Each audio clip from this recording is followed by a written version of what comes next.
Hey everybody, it's Poké7. Welcome back to more Pokemon Stadium, and I shouldn't sing this song. Anyway, what I really want to say, hey everybody, welcome to the third episode of Pokemon Stadium. We will be doing the Poké Cup in this episode. Now, as you can see, I have already completed the Pokeball difficulty, the Great Ball difficulty, and the Ultra Ball difficulty. This is because I will only be doing the Master Ball difficulty of the Poké Cup. Now, why am I doing this? It has to do with the difficulty level. Well, the Poké Cup Pokeball difficulty is really easy. It's like you're having the Poké Cup rentals yourself, but the opponents have the Petite Cup rentals. Like, all their Pokemon are unevolved, and it's really easy. As for the Great Ball difficulty, it's like having the Poké Cup rentals yourself, and the opponents have the Petite Cup rentals. Like, all Pokemon only have their first stage of evolving in the Great Ball difficulty. And as for the Ultra Ball difficulty, it's like you're having the Poké Cup rentals yourself, but the opponents also have the Poké Cup rentals, except that they're first of all higher level, and they're better orientated than you. So it is pretty difficult, but it's not the highest difficulty setting. That is the Master Ball. And actually, Ultra Ball and Master Ball are pretty similar in length and similar in Pokemon use. And I think it would be a waste to just go over all of these when the Master Ball difficulty is really the ultimate difficulty for this. So the rules of the Poké Cup are similar as the Petite and the Poké Cup, except for that the Pokemon that you can send out have a total level cap of 155, so you can send out one level 55 Pokemon plus level 50 plus level 50 in case you're home training your Pokemon. But I think it's now time to move to the pre-recorded commentary of choosing the Pokemon. Whoa, not so fast, Poké7. Want to make a quick interruption right here. You may have noticed in the previous episode that I kind of rushed the editing a little bit, and I forgot to point out some failures in the commentary. So, right now, I would like to introduce something called the Field Cam, in which we look back on previous episodes, their failures. I promise it'll be really short. I'm sorry for this. Haunter on the other end is Mega Drain and Nightshade. But we won't be using Nidoqueen quite a lot today.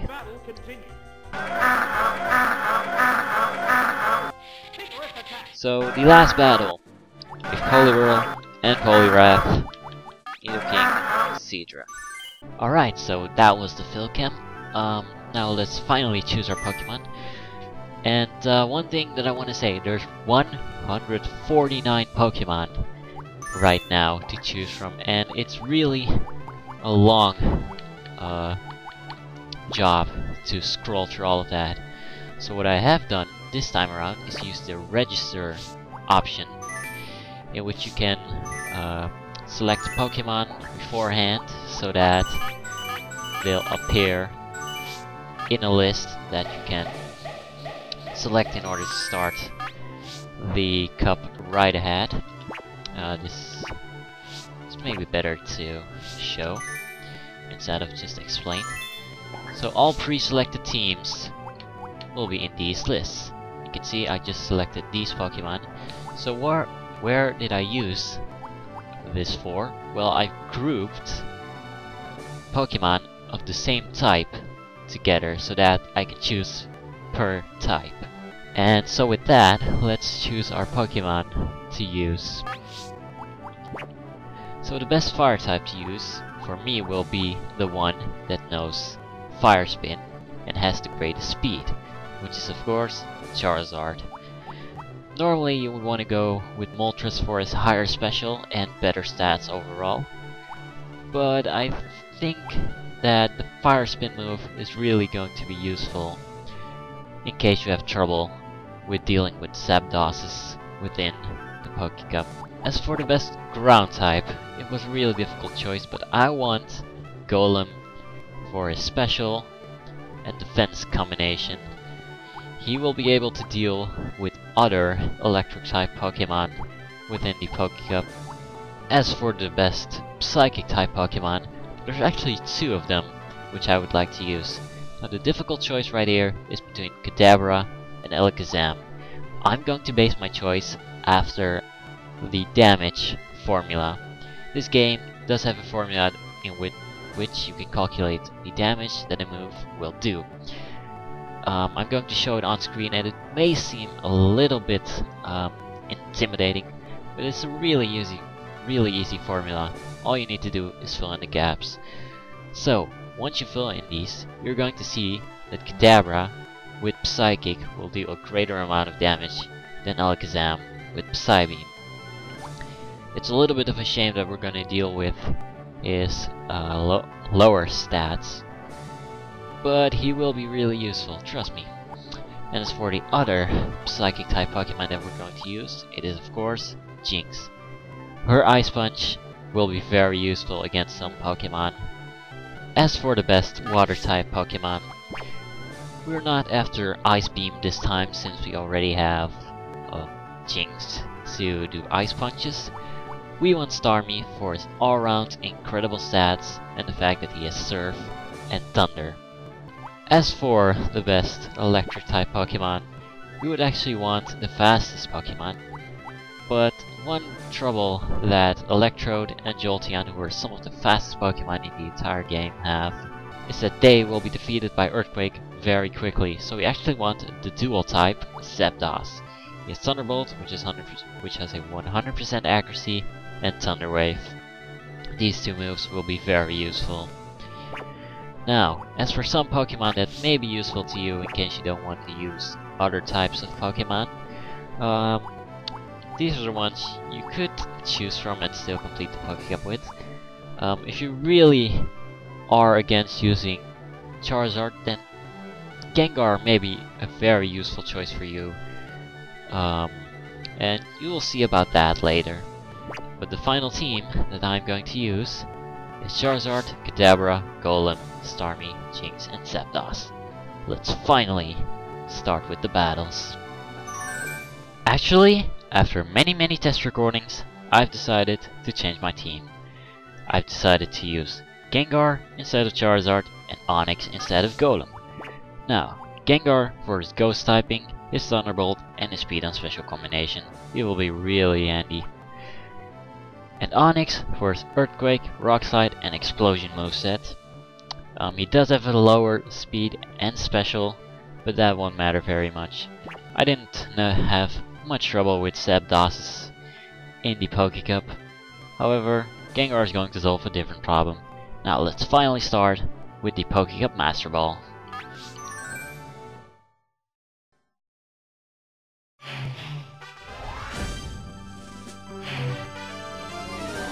Okay, so I've covered everything I needed for the introduction of this episode. Now I know that these introductions have been a little bit long, but I promise they will become shorter as this Let's Play progresses. Alright, so I would like to head straight into the summaries of this episode. I want to try another new method of doing the summaries for this episode. Now this method, I personally don't think that it might work effectively, but I want to at least try it once. If it doesn't work, I'll go back to the method I did in episode 2.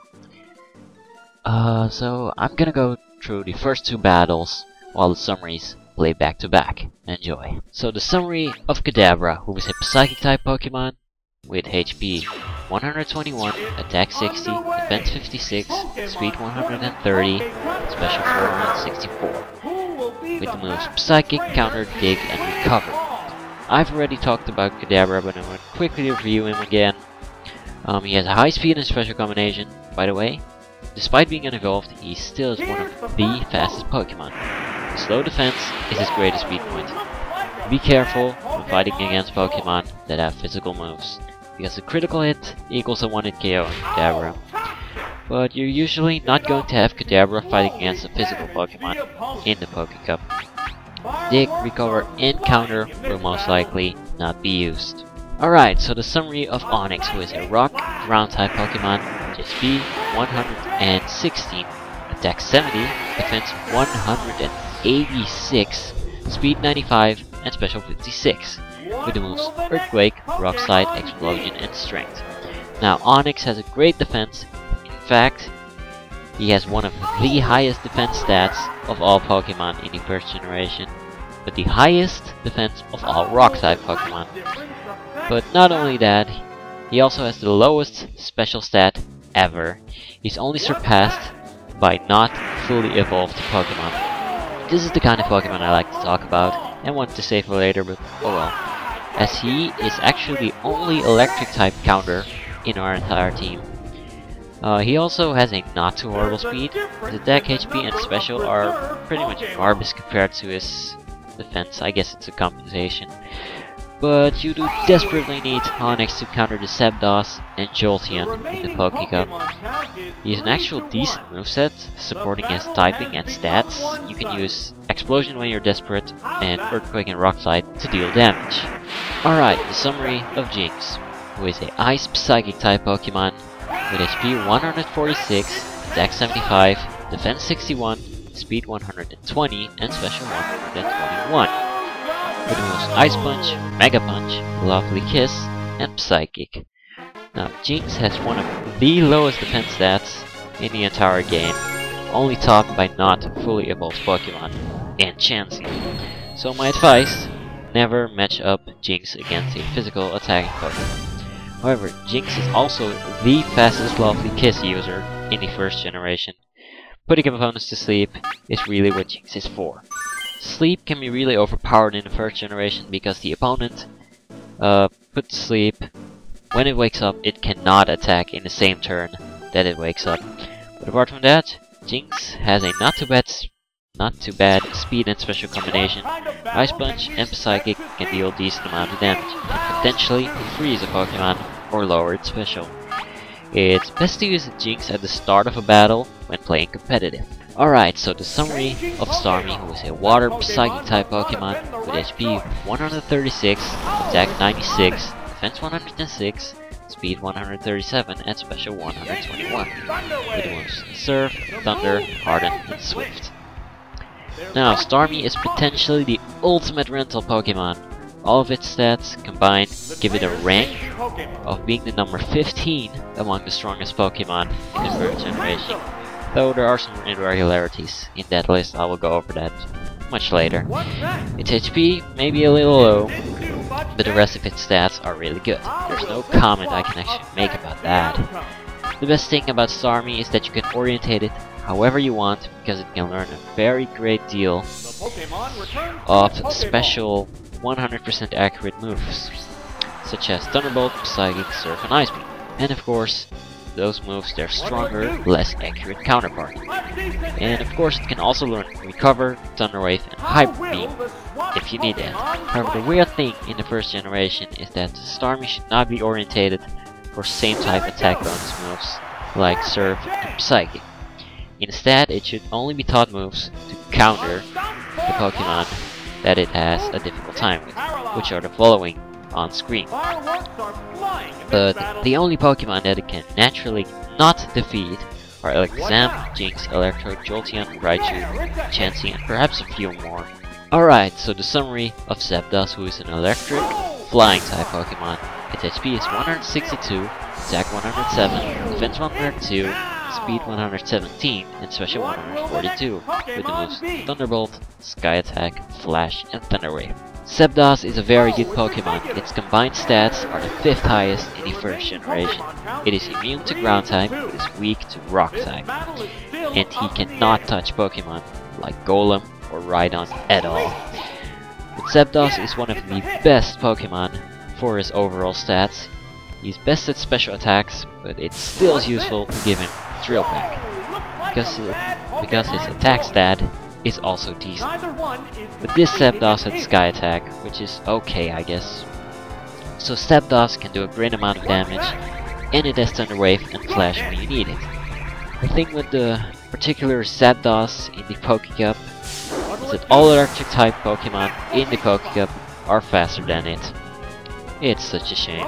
Alright, so the summary of Gengar, who is a ghost poison type Pokemon.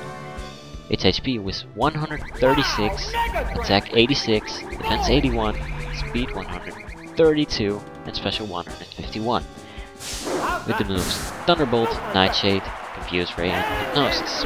Now, I actually regret using Coughing twice instead of the Ghastly Evolution line in the first 2 episodes of this Let's Play, because Gengar and his pre-evolutions can be amazing. Gengar has decent total stats, but his speed and special really stand out. By the way, his special is the 3rd highest in the first generation. But the thing is, there were no ghost type moves, such as Shadow Ball in first generation, that could intensely boost how useful a Gengar is. And his strongest poison attack is Sludge, which is not as powerful as Sludge Bomb. But Gengar is very useful for the Poké Cup because of his typing. He is immune to normal type, and only half as weak to Psychic type compared to later generation, because Psychic moves weren't super effective in the first generation against ghost types. It is super effective against poison types, so watch out. Gengar can potentially be very difficult to defeat because of Confuse Ray with 100% accuracy and Hypnosis with only 50% accuracy. But I'm not too fond of those moves. So the only thing where Gengar needs to be careful with are Psychic and Ground type Pokemon.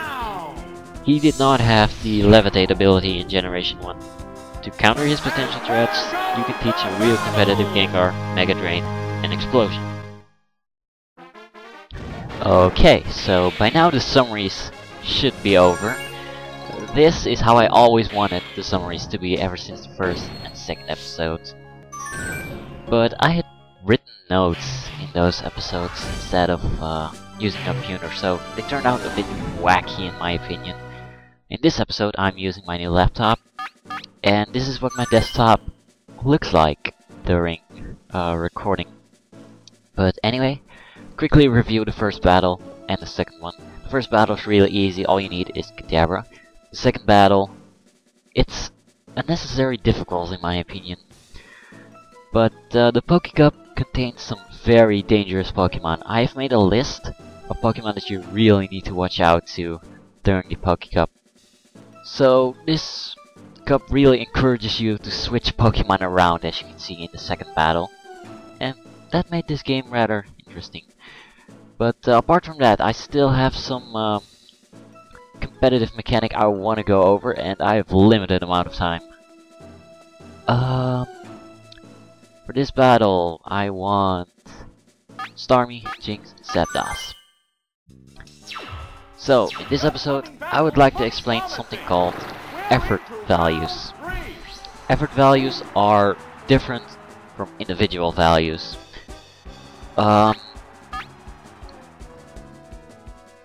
Individual values never change after Pokemon has been hatched from an egg or caught in a Pokemon. Effort values change however you train your Pokemon. In the previous episode, it was pretty difficult to explain individual values. Effort values is actually even more difficult. So, in the description I've listed some links that taught me personally how to understand effort values. I really struggled a lot to explain this, but I think I've found a way. Pokemon X and Y introduced something called Super Training, where you get told that you are boosting your Pokemon's base stats. That's not entirely true. Being honest with you, you are actually training EVs. That's short for effort values. Do not confuse it with the Pokemon EV. Now, if you have a Pokemon that you haven't done any super training with, but you've had it for a while and you've battled against some Pokemon, its super training screen will look exactly or similar to this.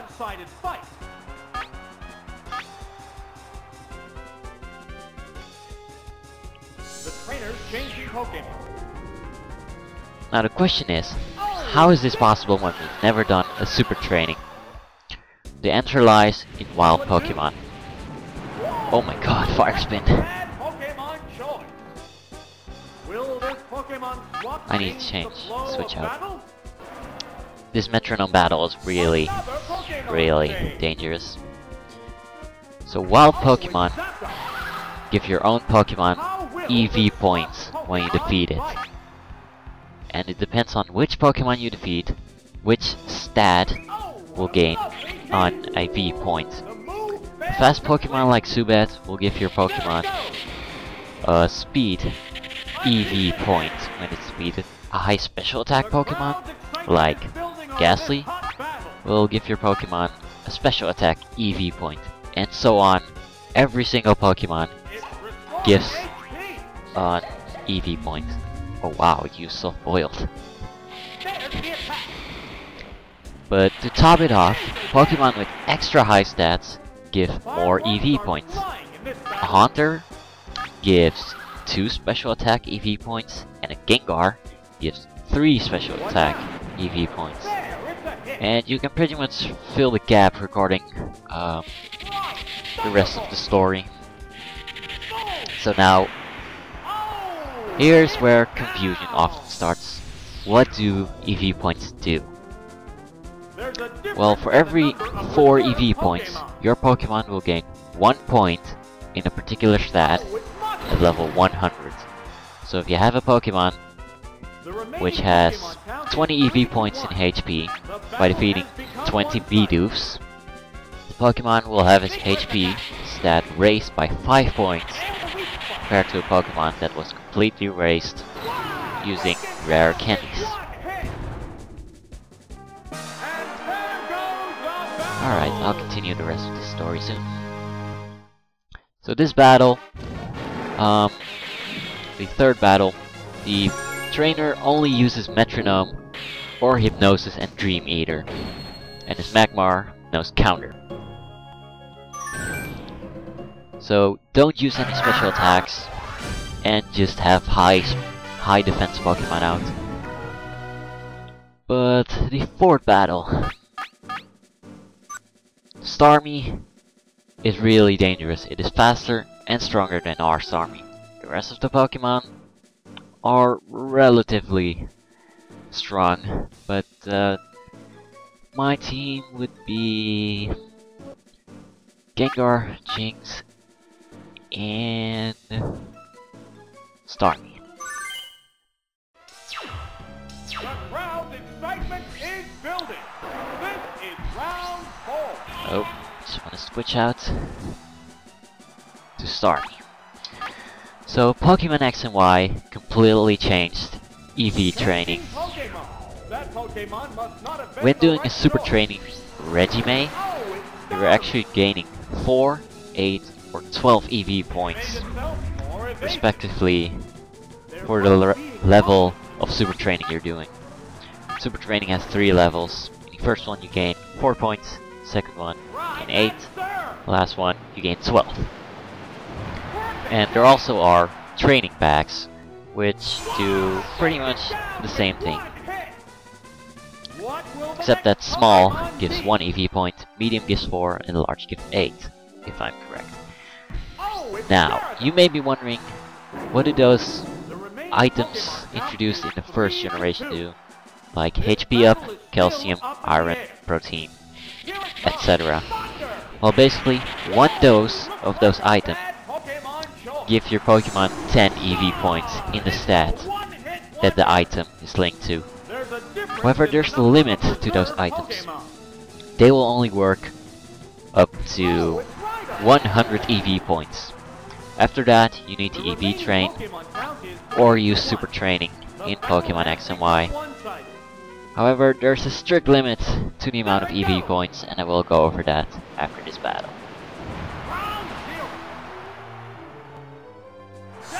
So, as long as the Starmie of the opponent is not out, you're not gonna have much of a too difficult time with this battle. We're being pretty lucky. I think this is the 4th continue. and that's not what I quite expected.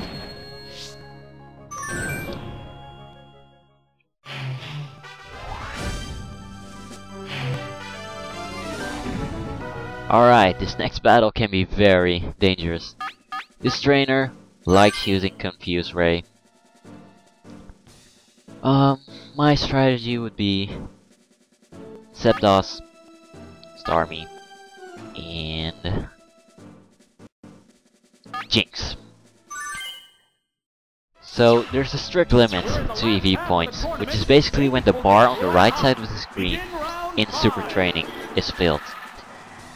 Start off this battle by using Thunder Wave when the opponent uses Confuse Ray. It'll really help a lot. So the total limit to EV points is 510, which is when the bar is completely filled. But when doing Super Training regimes, you may notice that one stat stops increasing at one point. Every single stat has a limit of 252, which is in the table of 4. But Nintendo basically trolled you in older games by making the limit 255, which is not in the table of 4. So you're basically wasting 3 EV points. And that means that you can potentially boost 2 stats of a single Pokemon by 63 points at level 100, and still hold 6 EV points. Oh my god, that's bad. That is really bad. Come on, Zapdos.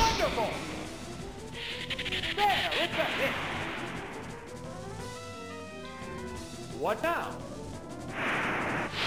Good hit. So on screen I will have an example What a furious battle. of how much stronger a Dragonite can be by fully AV training its attack and speed. Now the Pokemon Stadium rentals have particularly low stats. That's because they have not been EV trained whatsoever. They do have a few IV points, but those mechanics were introduced in the 3rd generation of Pokemon. In the first 2 generations there were indeed some stat boosting mechanics, but they worked a little bit different. I will focus the next episode's commentary on how to convert those mechanics introduced in the 3rd generation to the way they were originally built in the first one.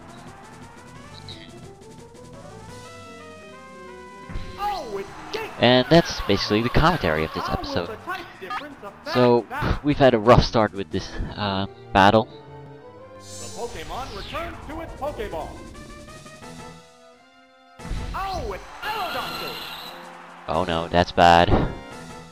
Aerodactyl is a really strong Pokemon. Special stat is down. Will this Pokemon swap the flow of Ice battle? Punch. We're not faster than it, that's for sure. Supersonic only has 50% accuracy, and Confuse Ray has 100. Very nice, very nice. Looks like a bad Pokemon choice. Oh, is it down and out? Oh wow, that was some There's only one that was some Pokemon delayed left. commentary. There's nothing left in reserve. Wow, I never thought The I'd get that remaining on Pokemon stock is 2-1. in The a video. battle continues. So What's this? Gengar's Not very effective. couldn't use Shadow Ball in the 1st generation. That's really fortunate for us. Oh no. It attacked itself. It's a good thing that Psychic wasn't super effective at the time. We just want to lower his special before he lowers ours. And the weak spot.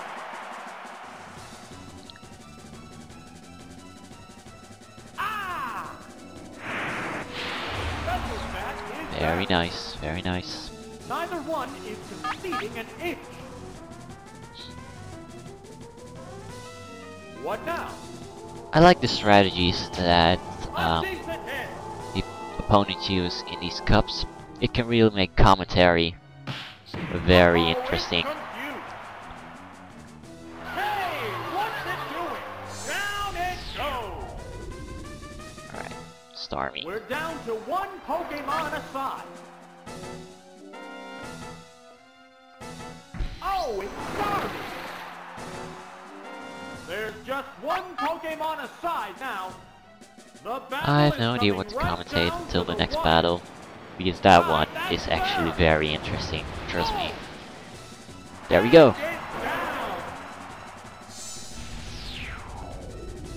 I could have switched and attempted a perfect match for another continue, but you know, it's already pretty useless when you have 4.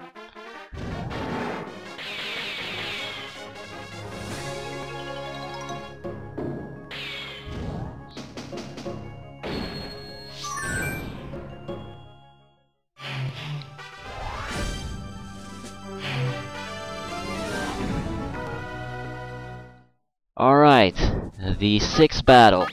This one is very interesting. All of his Pokemon only know 2 moves. And one of them is always Hyper Beam.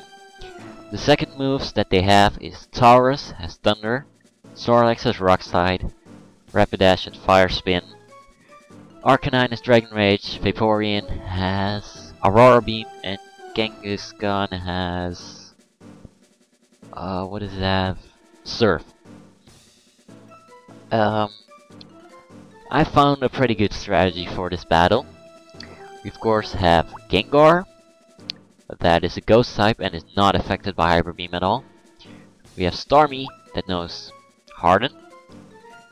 And Zapdos is pretty useful for the rest of the battle. The field is spinning out.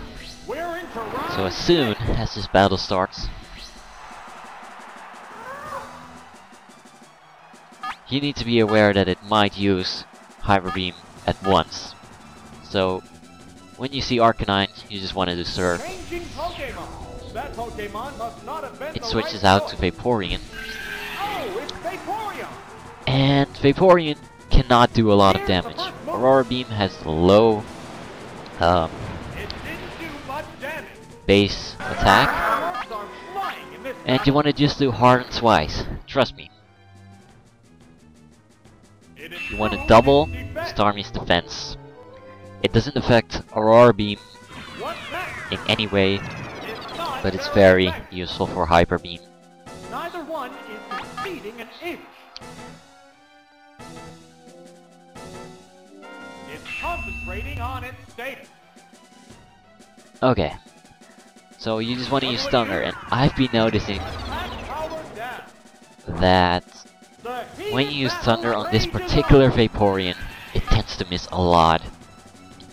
I've had a case where Thunder would miss 6 times in a row against this Vaporeon. It was really weird. What now? Hit the weak. What a furious battle. It doesn't even matter that it lowers our attack, I think. We should be able to do It's a 80 quick damage. attack. Yeah, it's a hit. And it's down. What will the next Pokemon be? Here's a Pokemon change. How will the type difference you Surf. affect battle? I'm sure it'll use Hyper Beam, Wow! but hopefully we'll have it KO'd. Whoa! Looks like a bad Pokemon choice. What's this? A decent hit. The intense battle continues. Alright, let's see what your last Pokemon is all about. Perfect game.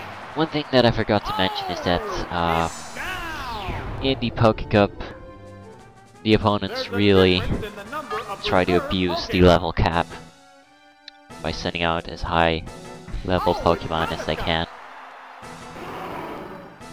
The remaining Pokemon. Alright, is I want to 3 switch to 1. to Gengar. The battle has become one-sided. It's gonna try a Hyper Beam, I think. The trainer's changing Pokemon. But Surf is not gonna do a high amount of damage because Kangaskhan's special is nowhere near as high as Gengar, and Gengar is not affected by Hyper Beam.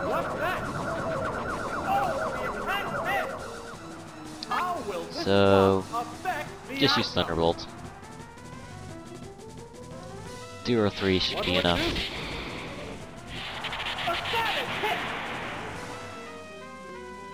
It can't make a move.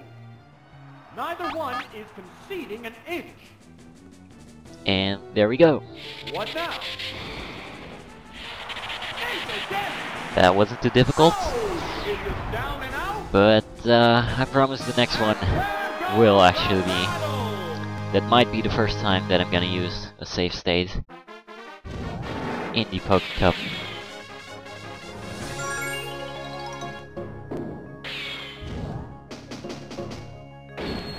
Now you may notice that I've been practicing this a lot. Well, that's thanks to my new laptop. I've practiced the cup quite a lot of time, but the commentary, not at all. Because I just didn't have time for that in between making homework and projects. But anyway, this battle is full of dangerous Pokemon, starting with Alakazam. Starmie doesn't know Thunder, only Psychic. Excuse me. His Zapdos is stronger and faster than us, and his Charizard is faster than all of our Pokemon, if I'm correct. So, we just want to use... Who do you want to use? Jinx, Gengar, Zapdos. This is it, the semi-finals! No one wants to lose having come this far. As soon as you see this Alakazam, use Lovely Kiss to put it to sleep, and hopefully it'll stay like that. Here's the first We move. don't want him to critical hit or lower our special, because we need Jinx to defeat him. Oh, what a lovely kiss! Oh no, it fell asleep! Now, Fireworks are flying in this battle. Alakazam's defense is really low. However, Jinx's attack also is really low. So, I guess we'll use Ice Punch. It could be useful to try Psychic and lower its special, but I don't What's that? think it'll work. And the Oh, weak very spot. nice, critical hit. The crowd's excitement So, is building one thing over this hot battle. that I've already talked about, Sleep is really overpowered because the Pokemon cannot attack on the turn that it wakes up, which was changed in later generations. And wow, good job, Jinx! Good job. What will the next Pokemon be? Let's see. Zapdos. This is a fight between Alright, let's two use different types excuse of me. Pokemon. Ice Punch with Jinx and Thunderbolt when Jinx is down.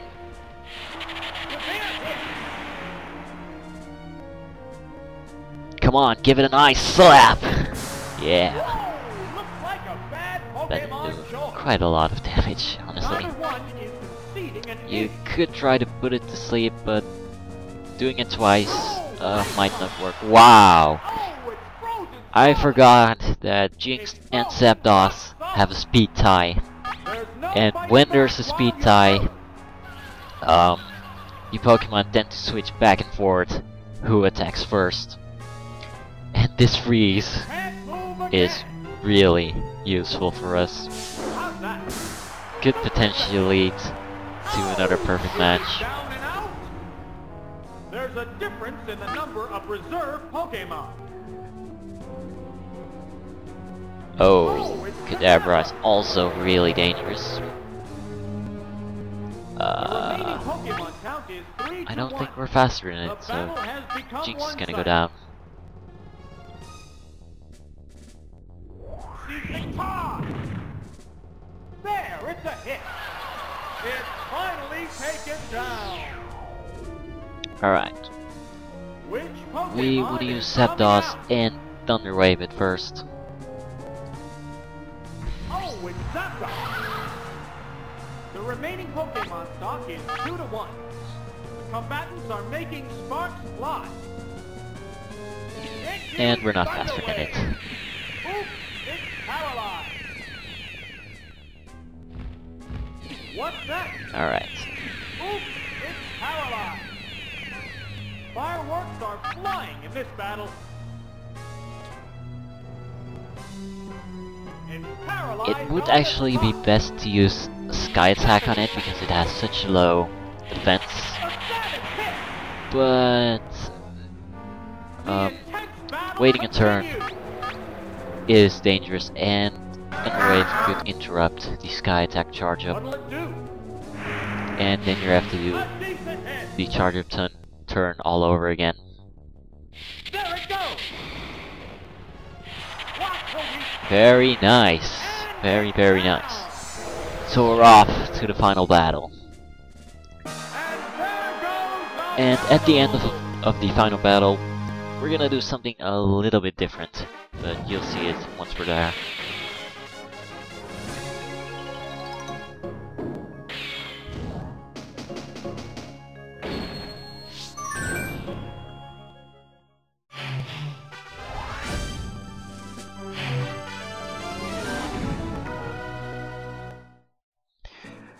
Alright, this final battle. You can see the aces are Dragonite and Lapras, and the rest of the Pokemon are really dangerous as well. Now, one thing that I need to say is that this Pokemon trainer chooses his Pokemon at complete random. There is no such thing as predicting him. But one thing that is certain is that it always uses Jolteon, and most of the time as his second Pokemon. Well, I don't think there's much more to say. The team to use is Jinx. No, wait. Starmie first, Onix second, Jinx third. Let's go. So it depends on what his first Pokemon will be, how this battle goes. Alright, Dragonite. My strategy for him is to switch to Onix, because the first thing he does when seeing Starmie is use Thunder Wave. That Pokemon must not have been the right choice.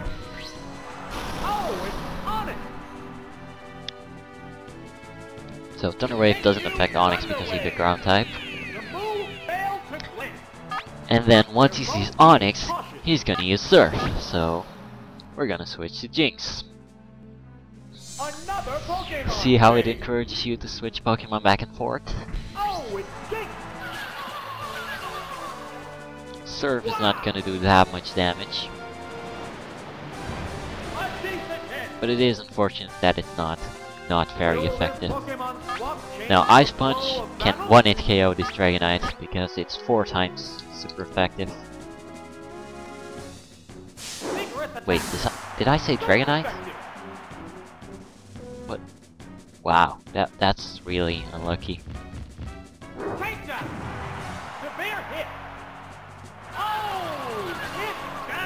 That's okay.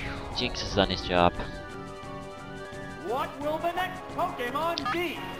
In order to still win this safely, his second Pokemon needs to be Jolteon and his third one needs to be Tauros. Let's just use Surf. It only has 3 HP. I've never seen him survive Ice Punch.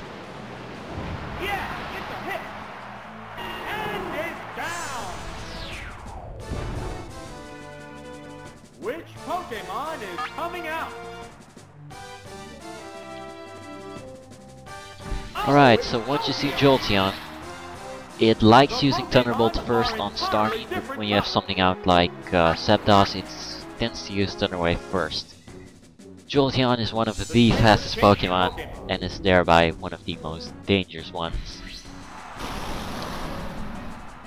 So Thunderbolt is not effective against Onix. And once Jolteon sees Onix, it normally does one of 2 things. It either switches out to its third Pokemon, or it stays in battle and uses spin missile. We just want to use Earthquake and see what he does. Okay, so he stays in battle. What'll it do? It's a light hit. I don't want his third Pokemon to be Articuno, honestly. Earthquake. Moltres and Taurus, I can defeat those, Fireworks are flying in this battle. but they can be such a pain. What now? A decent hit.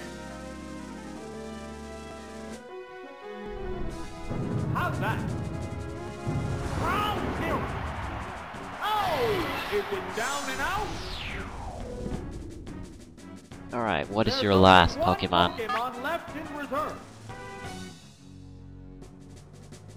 Articuno! Yay! It uses Blizzard a lot. And lately that has been freezing me, my Pokemon. And you can't sow out of freeze unless you're hit by a fire blast or flamethrower or fire spin. Well, Onyx has a too low special to survive that. Oh well. We're down to one Come on, Pokemon Sarmy, you left. can do it. 2 thunders should be enough. There's nothing left in reserve. There's just one Pokemon aside now. The battle is coming right down to the wire. Vigorous attack. That's the weak spot. It's more resistant to physical blows. So it raises Neither his one is conceding defense easy. when Starmie is obviously a special attacker. Okay. Here it comes. Thunder. Wow, that's an effective hit. And there we go, that's the end It's of the Poké Cup. down. But, sorry to pause the video here, but I want to quickly cut out to what the reward is after the Poké Cup. And then we'll go back to the credits. Alright, so before I end this episode off, I want to show the reward for beating the Poké Cup Master Ball. It is the Doduo Game Boy Tower, which speeds up your game. But additional information: when Pokemon Stadium, when you bought it, it came with a default add-on that was called the Game Pack, and it allowed you to connect your Game Boy Pokemon games, in this case Pokemon Red, Blue, and Yellow, to the Nintendo 64. With that, you could import Pokemon that you had trained on your game to make fights easier. But you could also play those actual games, Pokemon Red, Blue, and Yellow, on your TV using the Game Boy Tower. And what the Doduo Tower does is allow you to play twice the amount of default speed. That is pretty awesome. So I'm playing on an emulator, and it is possible to connect those games in the same fashion as with real cartridges. But that is something I would like to save for later, and I'm going to make an entire bonus episode dedicated to it. Look forward to that. I think it's now time to roll the credits. This has been Gagok7 commentating over the Poké Cup Master Ball. See you next time. The champion has been decided! Alright, so I want to apologize that I didn't really practice the commentary of this episode. This is the first time doing it with a PC. And I've been rather busy. Oh well. What to say? I'm going to be busy for quite a while, and I'm sorry for that. I've made a special video regarding why I have been making Mario Kart videos, and I hope you've also seen that. But this has been Gagok7 commentating over the Poké Cup Master Ball. I hope to see you next time when we take on the Prime Cup Master Ball.